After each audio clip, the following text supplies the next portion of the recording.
Shadowvale Cemetery sat on the outskirts of a forgotten town, veiled in an eternal mist that seemed to defy even the brightest of summer days. Locals spoke of the whispers, soft, insidious voices that lured the curious into the cemetery's heart, never to return. Despite the warnings, the whispers were so faint that many dismissed them as the wind through the crooked gravestones. But there was something darker beneath Shadowvale's soil. 17-year-old Ellie had always been drawn to the macabre. When her friends dared her to spend 1 hour in Shadowvale at night, she couldn't resist. Armed with a flashlight and her phone, she entered the iron gates, their rusty hinges groaning in protest. The air was colder than it should have been, and the world outside the cemetery seemed to disappear as the gates swung shut behind her. Her flashlight flickered. A faint sound reached her ears, whispers. Too soft to understand, but undeniably human. Ellie froze, her breath visible in the icy air, then laughed nervously.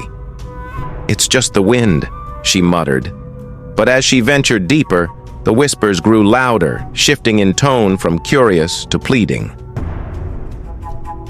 The cemetery seemed impossibly large, the rows of gravestones stretching endlessly in every direction.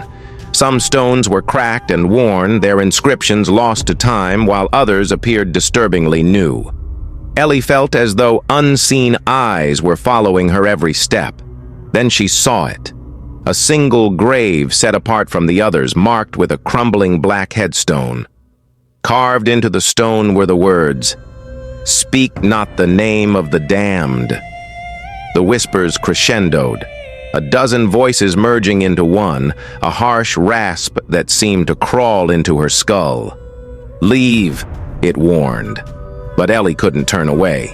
As she stared at the headstone, her flashlight flickered again, plunging her into darkness. Panic gripped her, and she fumbled with her phone.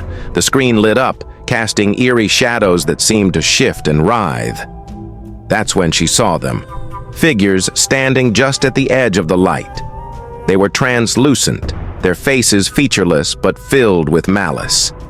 Their mouths moved in unison, forming incomprehensible words that still filled her mind.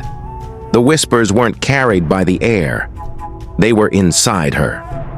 Ellie turned to run, but the ground beneath her feet crumbled. She stumbled, falling onto a grave where the soil had been freshly disturbed.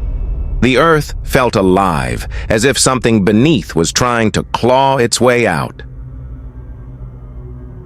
Desperate to escape, Ellie scrambled backward, her hands sinking into the soft dirt. The whispers grew louder, and then they stopped. For a moment, the silence was deafening.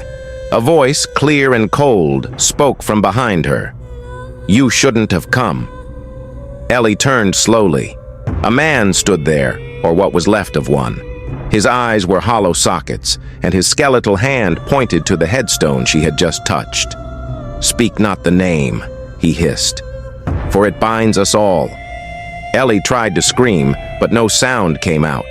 She felt her lips move involuntarily, forming syllables she didn't recognize. A chill swept through her as the name of the damned passed her lips. The ground erupted.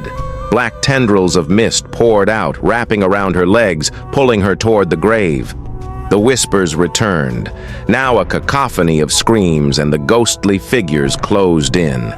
Ellie's vision blurred as the tendrils tightened, dragging her into the icy embrace of the earth.